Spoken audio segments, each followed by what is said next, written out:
what is cottage industrialism? Cottage industrialism is cottage industry just made more productive and useful.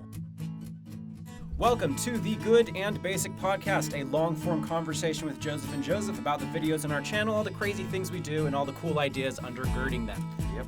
So here we are. You can find our social media information, including a link to an audio-only podcast in the video description or the show notes in case you happen to be listening on a podcast platform. And so here we are.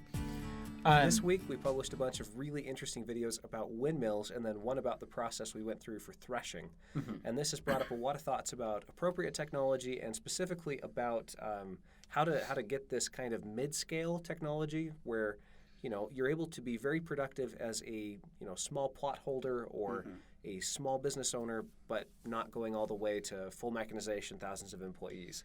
Which, it's funny, I didn't actually realize it until just now, but that's one of the core ideas undergirding the threshing video as well as the windmills. I was only thinking about the windmills, but the threshing thing, the threshing project we did, one of the core questions we're trying to answer there is, okay, so who could do this feasibly in their backyard? Yes. Basically. Could you do this how could they do it feasibly in their backyard and not hate it? Another very important thing. You probably won't keep doing things you hate, so it needs to be a game we all enjoy playing. Yes, or at least a game that's worth playing more than once. Yes. Okay, so, you also coined this phrase. I'm assuming you're the one who coined this phrase, right? Cottage industrialism. Well, I coined it, but, there may have been other people who invented it parallel. So okay. I don't know. Maybe there's other people. Credit where it's due, Joseph. Credit where it's due. Meaning to you. Meaning to you. I appreciate that. Okay, so can you give us what is cottage industrialism? Cottage industrialism is cottage industry just made more productive and useful. The advantage of industrialism is that you're able to get a lot done with fewer resources. You're more efficient, you're more productive, you can get more stuff done, and that ends up creating cheaper stuff, higher standard of living for all of us. It's been really, really nice that, clothes are cheap. Mm-hmm. As one example, the Industrial Revolution took an industry that used to take a third. And this is the statistic I've heard, is a third of people's waking hours on average were spent in processing wool and spinning wool and warping up a loom and weaving and then preparing the woven stuff after it was made. After you weave fabric, you need to go through a process called fulling if it's wool fabric, where it's a separate beating process, takes a long, long time. You need to process it with chemicals, and then you sew the garments together, and then, of course, you need to do laundry. So, all of these things used to take a tremendous amount of time. Just to get a pair of jeans. Just to get a pair of jeans. And nowadays, the only one of these processes that really stays in the home is laundry. So, that's kind of the last remnant. Not in all cases. Not in all cases. Yeah, but so cottage industrialism then is sort of think Etsy but higher quality and more of it, and think the Industrial Revolution but more locally and independently controlled. Yeah.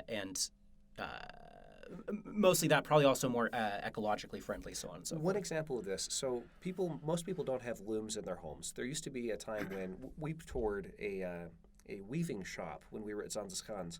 And when we were there in the Netherlands, you could see this house, which was kind of a house/factory. It was a cottage industry center where people were making sailcloth, and they were investing lots of time and energy in it's half house, half factory, like super micro tiny factory, workshop really. And they're working so hard to make a loom and to make fabric on the loom. We don't do that anymore. If you find somebody who has a loom in their house, it's purely for hobby purposes. They're not doing it really to make a living.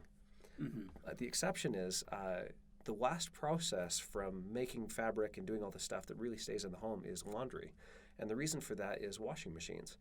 It is economical. It makes sense to own your own washer and dryer to take care of that problem.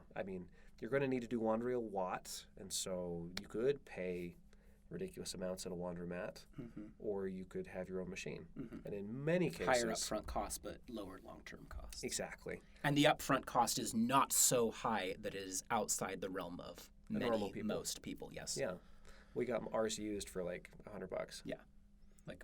This is a piece of capital, really. Yeah. That ordinary people can... Within reach. Yeah, so the capital thing is really interesting to me, too, because you're talking about how that the weaver shop that we toured at Zanziskans was... I won't try to pronounce that again. I really can. You nailed it, actually. Oh, well, thank you. Well, that's why I won't try to pronounce it again, because I just did it perfectly the first time. So it's a weaver shop that's also a house, right? Yes. And so you have combined house and quote-unquote factory. And it's a weird house because it's actually holding two families. So it's like a duplex that has a very large room that's dedicated to weaving with several looms established in it.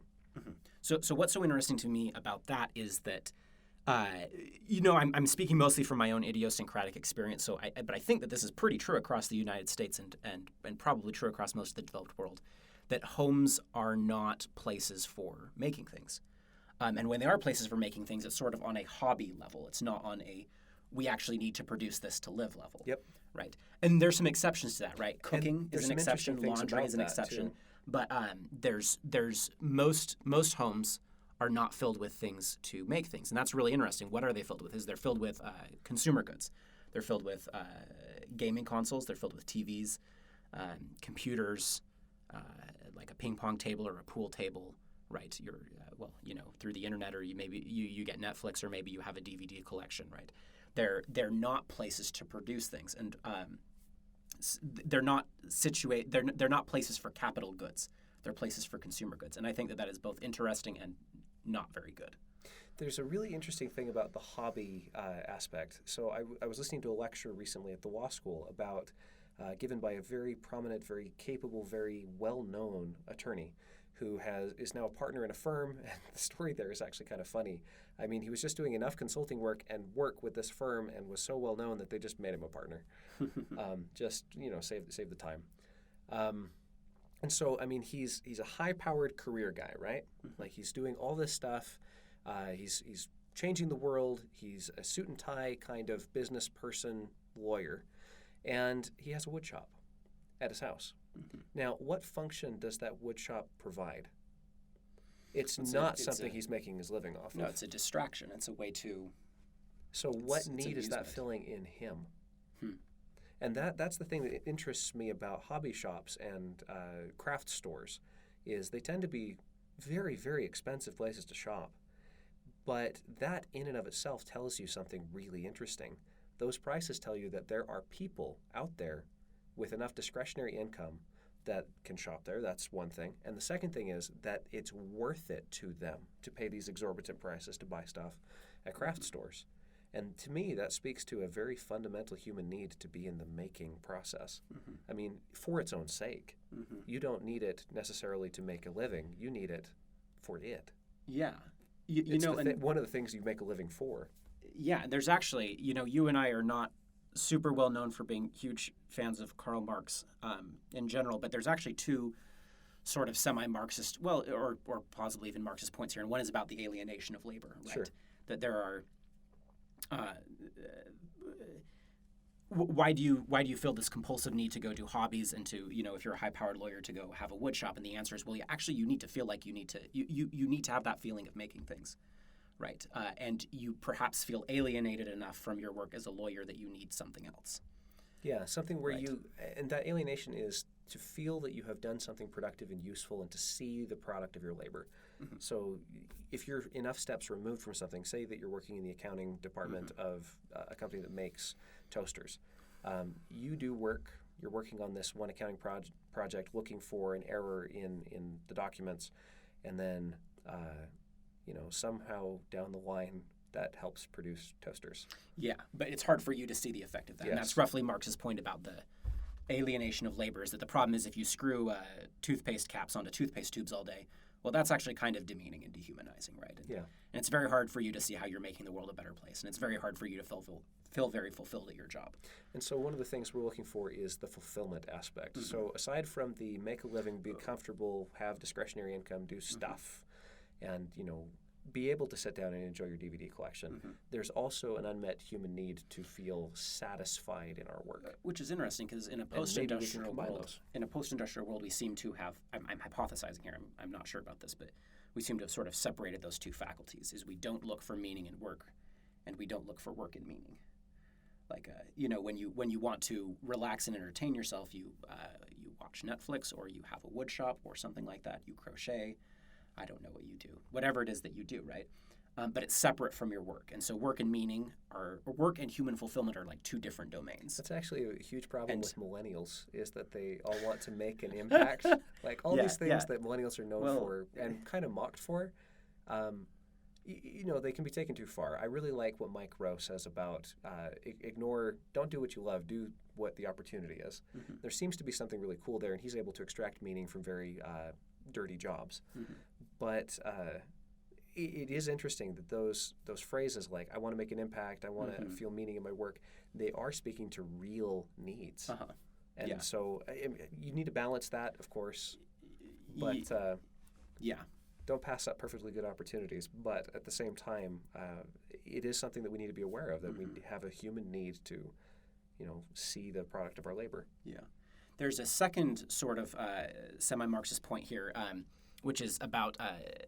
So Marx was not a fan of the way, like the reason why he called the Western economic system capitalism is because it relies on capital, and capital is goods that are used to produce other goods. So like a hamburger is not capital because you just eat the hamburger, then it's done. But a grill is capital because you can actually use the grill to make hamburgers and then sell hamburgers, right? Yeah. So the rye we threshed is not capital. Although, well, I would argue it kind of is capital because you can plant it. But whatever. If it's intended for human consumption, it's not capital, right? But that wood chipper that we used to thresh the grain is capital because it's stuff that can be used to produce. It's a piece of equipment that can be used on intermediate goods to produce final goods for consumption. Yes. Right. So, and it drastically improves the process of threshing. Yes. So this is the really interesting thing about American homes, and I'm assuming again that this is true across developed nations.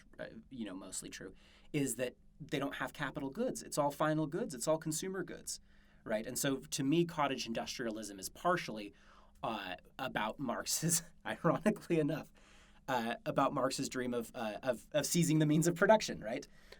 Yes, but not through the control of the state, but through the control of the individual, or rather the family. It's a little more closely aligned with G.K. Chesterton's distributivism. So G.K. Chesterton is a British author around the turn of the 20th century. And he was a fan of the economic, I don't know if you would call it a theory, a system, or an ideology, but the block of ideas called distributivism, right? Which roughly speaking is the idea that capital goods should be distributed as widely as possible among the people. So their slogan was 3 acres and a cow. Yeah. In other words, if you have 3 acres of land, well, you could grow some food, and if you had a cow, then you have dairy, and isn't that nice, right? This is partially connected to my obsession. I think that's probably the right way to say it. My personal obsession, and no one else needs to share this obsession, but I have it as an obsession, and maybe there's good reasons for that. With independence, if I had 3 acres and a cow, then suddenly the amount of wages I need to be making, the amount of money I need to be bringing in, drops. Let's say it doesn't go to zero. I don't think it ever really goes to zero, but it drops enough to where I don't need much. And that would be really, really cool, especially if I can derive satisfaction and fulfillment out of my garden. Mm-hmm. So if the garden is drudgery and painstaking and horrible, and it would be so much better to have a desk job, then that's one thing, but I don't think that's actually true. I think I could actually derive an amazing amount of satisfaction and independence, and then, cover my expenses with a part-time job. Mm-hmm. Yeah. Funny enough, this actually, in addition to referencing Marx, we're also going to reference Ayn Rand here, because in a way that's this is the only time in the whole history of the universe that Marx and Ayn Rand will be brought together as allies. So yes, you're witnessing history, guys. Yeah, I mean, there's something to that where I want to see more people being producers, and not just for a lot of it's personal satisfaction. I think it would be good for the individual who becomes a producer to be a producer. Mm-hmm. But also, I mean, there's something virtuous about that, having a large population of producers in a given area. Mm-hmm. Yeah, well, and this is also... Even if they're small scale. This is actually a core idea that I think undergirds the political history and philosophy of the United States, is the idea that you want to distribute power out. You don't want to concentrate the power. And that includes companies, and that includes governments. Yeah. So, and if you're willing to indulge me just a little bit in some quasi-political railing for a second, one way of framing things is you could say, well, the rough problem with the left is that they think that it's a good idea to centralize power in government, and that if we centralize power in government, everything will be fine, and that the right may not be doing anything different. They might be just saying that, well, what we should do is we should centralize power in businesses, right?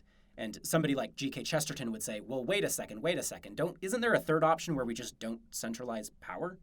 where we spread it out as widely as possible, where we As spread widely out that as power. possible. Yeah, where we spread Yeah. out that power and responsibility. Yep, there's this old Catholic idea. A lot of G.K. Chesterton's political thought is derived from Catholic social teaching, and one of these is what's called the subsidiary principle, which is that if a problem can be solved from a smaller unit, so you've got individuals, you've got families, you've got communities, you've got provinces, and you work your way up to a centralized government. And the question is, if you can solve a problem at the individual level, it should be solved at the individual level and not brought to the family level. If you can solve a problem at a family level, it should not be brought to the community level. If you can solve a problem at the community level, it should not be brought up, and so on and so forth. Which is also roughly, it's not exactly equivalent to, but it's roughly cognate with federalism. Federalism slash what Ben Franklin called a Republican form of government, basically representative all the way up, solving as much as you can on the lower levels. Yeah. So, well, wow, that was quite the survey of economic, political, and religious thought. So this doesn't deny the possibility that there are some problems that have to be solved at a concentrated, centralized level. A national currency is one of the things that's listed in Article 1 powers in the U.S. Constitution. If you want to fight Nazi Germany, it's very hard to do that yourself. Yes, it is. But there's many, many problems that can be solved at the community level, and maybe they're better solved if they're done at the smallest level. And I think that's probably true. I think it is true. Well, and also, not only, to me, it's a largely unexplored idea. Yes. Because in my mind, the Industrial Revolution made us so filthy rich, just so filthy rich, that we haven't had to worry about efficiency for a long time. Yeah. Going back to the Black Country Living History Museum that we toured, right? There's piles of coal lying around. Okay, man, how on earth can you just this is a museum. Leave piles of coal lying around, right? And I mean, that's just the tip of the iceberg, right? Blah, blah, blah, American disposals eat better than lots of people in different countries, so on and so forth, right? Pick your favorite statistics along those lines, right? We are rich enough to be wasteful, and that's absolutely insane, right? But, perhaps because of the crisis of meaning a little bit, and then, there's other reasons like the fact that countries like Brazil, China, areas like Africa are developing more. And so, competition eats up margins, right? And so it's getting harder to have that level of wealth and inefficiency. So is waste good? I don't know if I'm saying waste is good, but waste is a sign that you're lucky, that you're fortunate, I would say. You're doing very, very, very well. Yes. Yeah, I think I don't know if it's a good thing, but it's a sign that you've been very fortunate. Yeah. So, anyway, so now's a time when we're starting to ask these efficiency questions again. I think it's also related to globalization, right? Which is the same thing as that developing country than efficiency, type thing. This is something that you brought up in our video from last week, or was it the week before, when we were harvesting rye, which was about how inefficiency is probably not the right way to look at these problems. It's what are you optimizing for? Because if you optimize for two things, then you're not efficient at either one of those things, but you are efficient at bringing them both in a balanced sort of way. Yeah. And so you have a car, and the car is efficient at traveling on roads, and it's really terribly ineffective at going off-road, and it's really, not really terribly bad. ineffective, though. It's it's much better than a train. Much better than a train. It's true. It's true. Much better than a train. And probably doesn't float very well, so it's not efficient at driving on the water. But it is very efficient at some things, kind of efficient at other things, and there's a series of competing values that it's trying to meet. And so cars, you trade power for fuel economy. Sometimes you want more power, sometimes you want more fuel economy, but generally speaking, nobody wants to waste tons of fuel. So even if you're driving a big pickup truck, you want it to be as fuel efficient as possible while not sacrificing the value of hauling that massive trailer. Well, and this is another point that G.K. Chesterton would raise, is that it's just insane to aim at efficiency, because aiming at efficiency doesn't actually help you unless you've already had a goal assumed. And you are presuming that the goal that you're pursuing is the only goal that is worth pursuing, which is dangerous. Well, and it's also just false. Like, humans actually have multiple goals. I want to, think about a pickup truck, right? Well, why would I get a pickup truck? Well, one thing I want to be able to do is to bring home a load of iron ore from Cedar City. Yes, right? A bigger one than the, 300 pounds we managed to stuff in your trunk? But I also want to be able to just go down to the store, but I also want to be able to maybe drive long distance to visit my family or to go to Yellowstone, right? Like, I actually have multiple things I want to do with that. Yeah, range, efficiency, weight carrying capacity, speed. You've got all these different values that at certain times are going to be more and this is relevant than true with others. food too, because you want food that's delicious, you want food that's nutritious, and you want food that Is convenient. that satisfies your caloric needs and is convenient. It's like, okay, well, these are actually very hard to balance, right? And you want if food you that eat looks fast good. food, if you eat fast food, it might be delicious and satisfy your caloric needs, but it's not nutritious. Oh gosh, what was the other one you mentioned? Look good. Oh, Well- there was one you mentioned before that. Well, there's multiple values. Yeah, there's multiple values here that you're trying to balance across, right? And like your steak and quinoa salad balances it in a way, it achieves a different balance of goods. Price. Price is another Yeah, one. price is another one, right? Yeah. And the time involved to make it, right? The nice thing about fast food is that it is, well, fast, Yes. right? Whereas your homemade steak and quinoa salad, well, not so much, right? That's going to take you a little bit more time, but it's also, well, a little better for you, most likely. Yeah. So all these competing needs, and if you are too efficient, let's say that your one consideration becomes nutrition and that you have this centralized, and suddenly everybody's eating protein pellets with all the vitamin enriched. And that's assuming that you understand how human nutrition works. which is another assumption. It is. We've run into problems with that Yeah, before. yeah. Cue the anti-fat craze of, what was that, the 70s? Yeah. I don't know. There's lots of there's plenty of ways to get things wrong. The nice thing And we about keep variety- inventing new ones. The nice thing about variety and inefficiency is it's a good way to function well without perfect knowledge. And so one of the things that's nice about if you just eat lots of different things and you try to tend it toward what's healthy, but you have a lot of variety, is that if there are micronutrients that are unknown to science, then you run a higher chance of getting them. Yeah. There's also increased danger to the individual that maybe you're eating something that's really terrible for you. We'll find out in 15 years that it causes cancer. That is also a thing. But fortunately, that risk is distributed such that over time, you'll notice who's healthy and who's not. And basically, it's like an uncontrolled, massive study at all times where we're picking up the things that work. And that's how history has functioned. Welcome to the world's greatest science experiment. It's called natural selection. Oh, dear. Oh, dear. So this actually raises an interesting question, which is, okay, so cottage industrialism. What is cottage industrialism optimizing for? And I'm including a range of potential values there. What things is it optimizing for? Well, the thing that and how would that be interested in- different than whatever it is that Exactly. we're doing now? Yeah. What things would it be optimizing for that are under-optimized for in our current system? And the way things tend to work, I guess you can call it a system, although I don't think it's quite that organized, is one of the things that's under-organized for is independence. And that's one of the things that gets me really excited, is the ability to be independent and to run your own business. And also to be free, because I think when you're free, you are able to make purer choices. I'm not going to say better choices, but the choice aspect of that choice becomes purer if you didn't have to do it. If I'm living in a house and paying rent, then I am not free to not pay rent unless I want to not live there anymore and not have a house. And so I'm kind of trapped into that one. Going forward, every single month, I have a minimum amount of money I need to make just to stay put. I'm running at least a little bit fast just to stay in one place, and quite literally. If To you're stay mostly in one place. Sorry, that took me a minute. to stay in one place, That's exactly, actually very to stay in one house. If I owned my own home and had some of the means of production, to use that Marxian term, in my own home, then suddenly I control my hours. And I control whether or not I work a given day or a given month.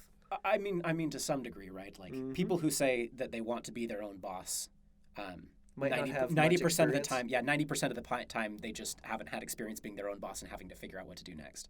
Yeah. I was thinking, I worked at a cherry farm one summer, and the family who owns the cherry farm, I stayed at their house. It was a fantastic experience, very interesting, very cool to participate in that process. I mean, they're well off, right? And they also own a cherry farm, but they have hundreds of workers on the payroll. There's the equipment is incredibly expensive. The other year they just put in like $60,000 machines. Every time the equipment and they shuts have to down for a manage minute. everything. Oh yeah, this is the crazy thing. Gosh, I wish I had the numbers. I knew the numbers at one point, but if there's a giant assembly line, right? Cherries are being frozen and chilled. They're being destemmed. They're being sorted. They're being pitted, and then they're being packed into these buckets, right? And all this is happening at the same time. So if anything in that procedure goes wrong, right? Like if the pump stops working so that you can't cover them in frozen water to chill them, if the sugar dispenser stops working for a while, if the pitters get jammed, if you have to shut down that line, I can't remember what it is, but I think they're losing. It was either hundreds or no, I think it was thousands of dollars every minute that equipment isn't working.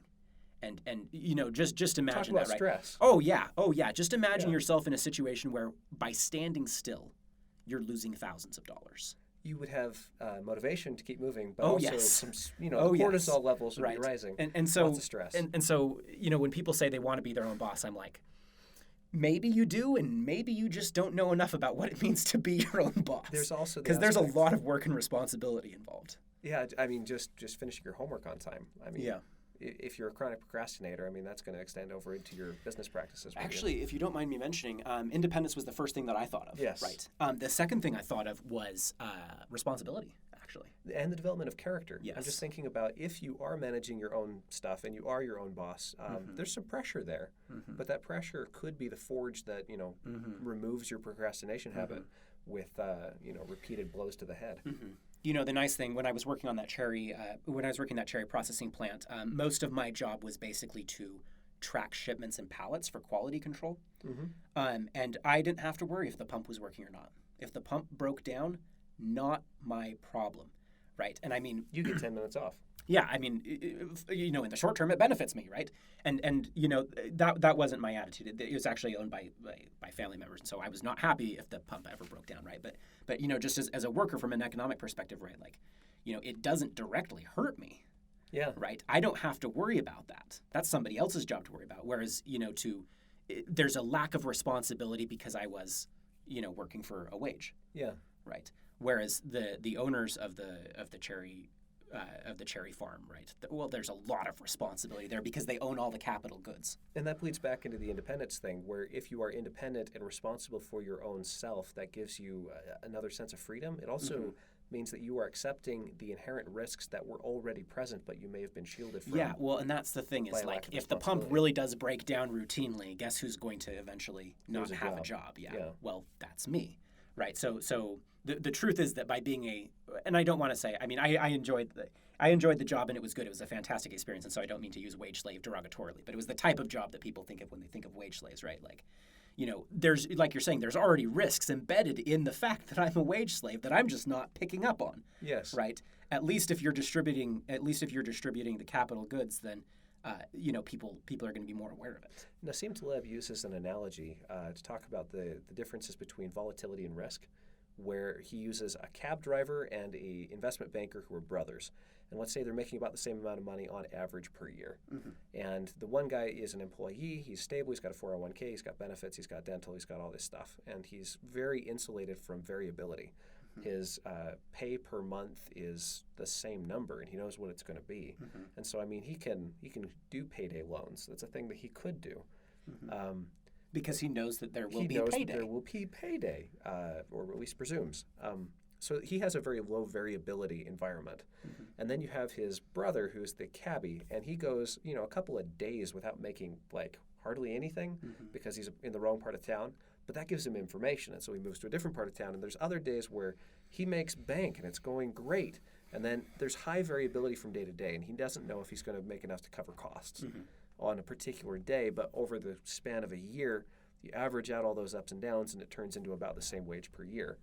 And so, there's underlying risk. There's actually lower risk for the cabbie over time because people are always going to need cabbies. I guess Uber starts cutting into his territory. But I mean, you could do the same thing for an Uber driver. Yeah, you could. And then make the same calculation. Yes, depending on what the rates are and all that stuff. I'm not sure how the economics of Uber driving work, and I'm a little suspicious of them. I like the idea. I like the idea a lot. I just want to know how that number works. It is very distributivist. It is. It's exceedingly distributivist. It is. That's a weird thing where the internet, the ability to concentrate information has allowed us to distribute labor. Yeah. Which at some point we ought to talk about what a godsend to cottage industrialism the internet has been. Yes. It's insane. It is. It's absolutely bonkers. And the weird thing is it's semi-centralized and semi-distributed, and it does both. Like a given app is centralized, right? You get all the people on one app. We're all Facebook users, right? Yeah. Except maybe not. But then the actual interactions that make the platform work are distributed. So YouTube is a centralized platform on which we post this video. We love YouTube. It's concentrated, centralized, second largest search engine on the internet after Google. Yeah. So that's kind of crazy. I mean, that search bar on YouTube is the second largest search engine on the internet. Which is crazy. But then all the things that make YouTube good are distributed. I mean, it's the fact that it's two noobs like you and me who are making a video right now, and people are going to watch it. It's just bonkers. It is. It's crazy. Thank you, by the way. Yes. Okay. The other thing that I think of, along with, we've talked about independence, we've talked about responsibility. And with all this talk about responsibility, I kind of sense that Jordan Peterson is starting to enter the chat. Okay, Marx, Jordan Peterson in the same chat. I know, this right? Is fun. Marx, Jordan Peterson, Ayn Rand, G.K. Chesterton. If we could get these 4 people in a room. We need to provide a book list and then put some links in the description below, because there's some good. I will add a few links. Material. And gosh, I will even add Marx. So. Gosh, that's fun. Anyway, so we talked about independence, freedom, independence and responsibility. You've talked a little bit about freedom, and the other thing that is attendant with responsibility and independence is power, right? Yes.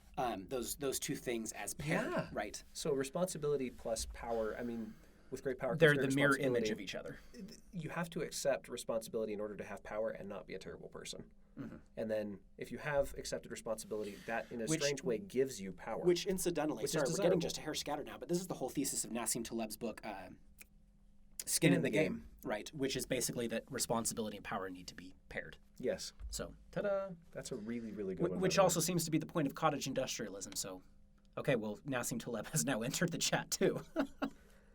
Okay, wow. Running list. Yeah.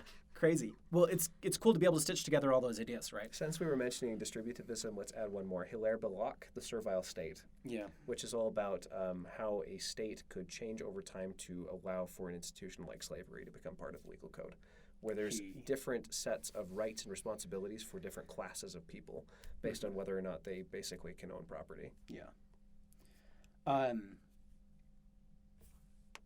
Belloc is another one of the big distributivists. Yes, friend of G.K. Chesterton.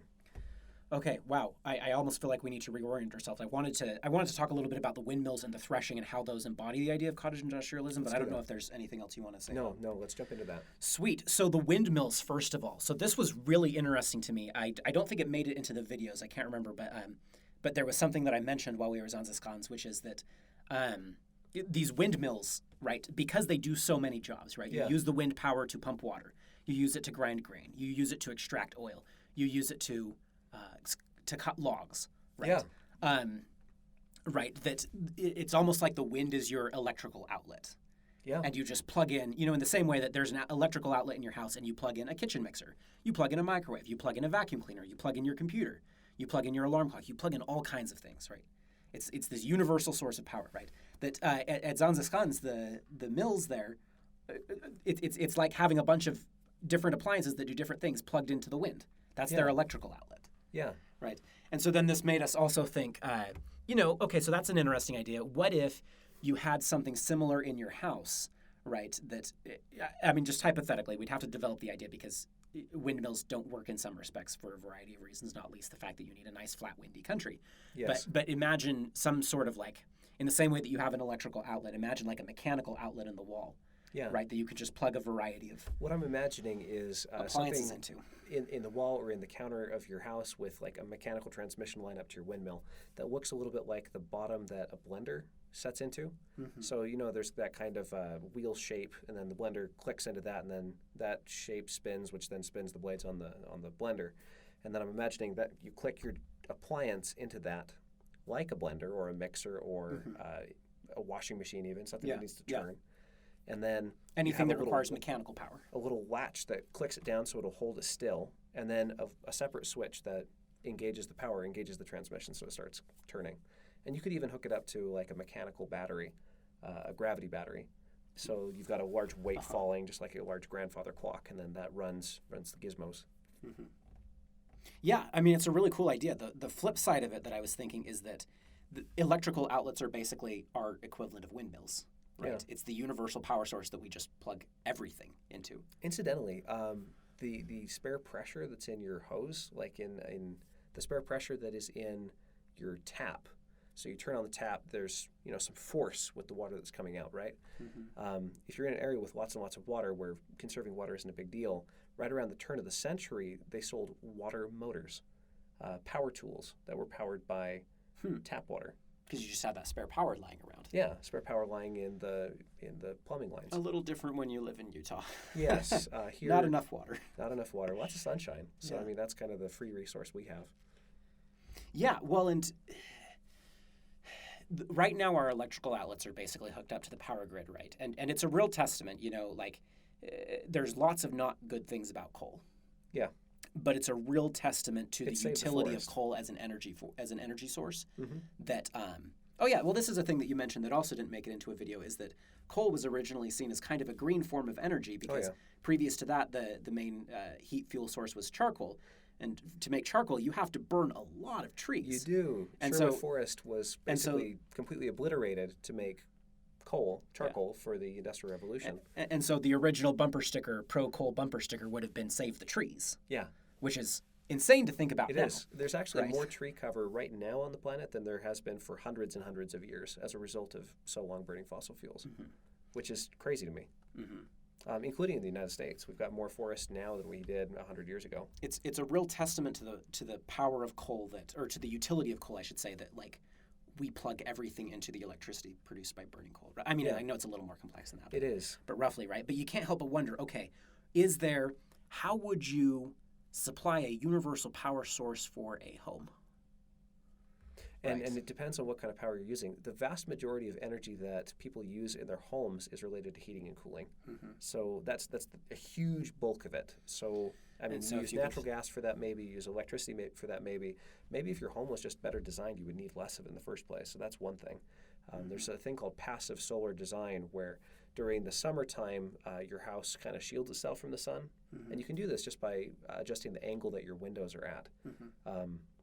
If you do that cleverly when you're constructing it, during the winter time, the sun tends to be at a low angle, so that can reach into your home and heat it up. And then you have, tile floors and some stone to absorb some of that heat, and then you can keep your house a little warmer that way. Yeah. And then during the summertime, you've got an awning on the house that's just at the right angle so that when the summer sun comes, which is more directly overhead, it blocks the sun. And then maybe you plant a couple of deciduous trees that suddenly have leaves during the summer blocking the sun right outside your house. And then a lot of that heating and cooling, maybe not all, but a lot of it is just taken care of. It just naturally. happens ambiently. It just happens ambiently. Which would be awesome. If heating and cooling drops out of the equation, then suddenly a lot of the physical things that need to happen around your house are mechanical, like the blender or the washing machine. The washing machine needs to pump water, or at least let water come into it. Yeah. I mean, that's easy enough to do. And then it needs to just turn and agitate and get that done. And that's easy enough to do with mechanical power from a windmill. The other thing I was thinking about in terms of returning to the whole capital, right? Yes. Equipment that produces final goods, right? I was thinking about the threshing now. Yeah. Right, and the wood chipper that we used, right? Could I add one thing? Yeah, go real right fast? So there's not a lot of capital in a home. That's something that we mentioned before. Not a lot of capital goods. I think the highest concentration of capital goods in a home are in your kitchen, probably. Because that's one of the few places. Cooking is the number one exception to not making your own stuff. And it's something we're losing. I mean, culturally. Very true, right? For all sorts of reasons. Yes. Right. Thank heaven for the French. That's one thing that they're managing to keep in their culture, is buying local produce and cooking themselves. The other place is in your computer. This computer that you're watching or listening to this device on is really strange because it is both the means by which you enjoy a lot of final product, like you're listening to this for a mixture of education and entertainment, but it's also an empowering device. If I had known this was entertainment, I would have put in more jokes. Ha-ha. Okay, sorry, as you were. Yes. Anyway, so I'll put in better ones. The kitchen and the computer, I think, are probably the two highest concentrations. Yeah, in the house. Well, and the computer is a really interesting thing because, that one's almost even disappearing too. Because to do high grade video editing, you need a better computer, right? Your average PC probably can't handle these things. Although, Well, we do just fine. I mean, all the editing that we've done I've been reasonably high quality, and it's been on home computers. Although mine has my computers are not low end. Sure. They're upper middle class computers. So you're hoity-toity with your computers. I am a little bit, right? But even so, right? The production capacity of computers is unreal, right? Video editing, audio production, right? Things like GarageBand, text. You can write. You can write a book on your smartphone. I mean, that's a thing you could do. Your smartphone has so much memory that you could write multiple novels on the thing. Yeah, although you'd have something would be wrong with your thumbs by the end, but well, not really. The number of text messages people could send is unreal. Okay, very fair. Right, or recording podcasts, all sorts of things. So I think you're right. The computer in the kitchen are the photography. You can do photography on your phone. That's very true. It's crazy. Sorry. Well, and there's other ways too, right? If you take instrument lessons for 10 years or so, then you're probably good enough that you can teach. You can teach kids, and all of a sudden you are capital. And you can advertise using the internet. I mean, using your cell phone, you can create a website. You can advertise using social media. You can get people to come to your Etsy shop. I mean, it's not just production capital; it's also distribution capital. 3D printers are the other really interesting one too, because 3D printers are now down. You can get a decent one. What are we at? The $200, $300 range? 200. Right. Yeah, and I got a Creality Ender 3, which I really enjoy. It requires a little bit of adjusting in order to keep it running, mostly just to get the filament to stick properly to the bed. Yeah. But we'll link that in the description below too. Yeah. It's treated me really nicely. Yeah, gosh, we're gonna have a lot of links in the description. But what's so interesting about this is that there's the 3D printer, right? Yeah. And you can make all kinds of stuff with a 3D printer. Yeah, including other stuff that makes stuff. The crazy cool thing. So there's a project online that I am tremendously excited about called the RepRap project, which is all about making a 3D printer using a 3D printer. And there are some ingredients that you can't make yourself. They call those the vitamins. Motors and the extruder itself, and like the hot end. Once we start talking about that, then you can start talking about CNC machines. Yeah. Right. But you can make a lot of the frame. There's one called, which one was that one? The Snappy. There was a 3D printer design made in the UK, which is almost entirely 3D printed, minus the vitamins. The entire structure, the entire rolling system, and it's able to produce another 3D printer itself. Another one that I actually think of is I have a friend whose mother has two $15,000 sewing machines, and they're computer controlled. You can do embroidery. You can like put in an image, and it will embroider that image on the cloth, right? There's the CNC machines. I really do think. I think the world really is ripe for like a cottage industrialist revolution. Everything's there except for the cultural. And I think the world has never ever been more ready for it through some combination of the internet, the fact that we're richer than we ever have been. I think it's a thing that could happen. I think it's a thing that could happen. Yeah. Right. And I'd like it to. So it's a thing worth. It's really a thing worth thinking about. Here's the other thing: is I actually do think that there is something moral about the cottage industrialist revolution too, because I think that the acquisition of power and responsibility is fundamentally a good. Yeah. A valuable thing to be pursued. Power is a good thing if it is accompanied with the responsibility that naturally adheres to it. There might be some exceptions to that. I'm not willing to hang my soul on that right now, but I think at least in general, the acquisition of power and responsibility is a good thing. Yeah.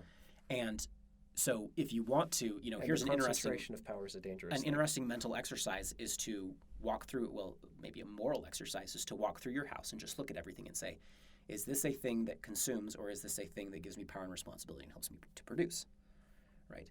And gosh, I don't know what would happen if I walked through my house. But it would be an interesting exercise, right? And you could start thinking of things that you could turn into cottage industrialism for you, right? The things that you could take more responsibility and power over. I think the minimalist movement fits into this nicely. My wife just got back from a writer's retreat that she went on where she was living in a yurt for a week. And then when she got home, she'd been living in a yurt, which is quite small, quite minimalist. And then she got home and just felt exhausted from the stuff we had. Yeah. And instantly had this desire to start getting rid of stuff. And the question is which stuff to get rid of? I mean, that's the calculation. So a cottage industrialist revolution starting today. Let's seize the means of production, cast off the shackles of the bourgeoisie by buying 3D printers. By buying 3D printers and distributing ownership. If I were to take a stab, this is where I would say Marx really does go wrong, is that I'm really loath to... once you start taking things by force from other people, and that includes government fiat, you are on such shaky ground, man. You are on the edge of a cliff. The other thing that is a huge problem is, what do you do with dissidents? So well, exactly. That's the thing. Is when you dissidents aren't a problem unless you're using force. Well, unless you're concentrating and centralizing. So if you're trying to get everybody on exactly the same page and all doing the same thing, in other words, minimizing freedom in favor of a totalizing plan. If you're going in the totalitarian direction, then suddenly everybody has to be on the same plan. And if you have anybody who has other ideas, then suddenly you have two visions. Out. And what do you do with them? I mean, the options really are prison, thought re-education / brainwashing, or death. So, which are not so good. None of those are really appealing. So distributing it out has the advantage of preserving freedom, which allows for chaos and multiple visions and different ideas and diversity. So cottage industrialism is basically the vision. Distribute power, distribute responsibility, distribute capital goods. And buy a 3D printer. Yep. Did this turn into a crazy ad for a 3D printer? Not on We're purpose. Sorry, guys. Not We're on sorry. Purpose. Okay, all right. Well, ladies and gentlemen, thank you so much for listening to this episode of the Good and Basic We better podcast. stop before we do something else wrong. Yeah. Okay. We really appreciate your support. Thank you for listening. Thanks so much. And again, all the links for the audio-only version are in the show notes. We also have links to a growing list of books. Yeah, a bevy of stuff in case you're interested in it, all of which we would say are worth getting and or reading. Yeah. And also, The Servile State is available on LibriVox, which is free audiobooks for the blind. We actually do care about this stuff. We're not just money. Selling it. So, I mean, you can find a lot of this stuff. So, okay. Well, thank you. That's all. Goodbye.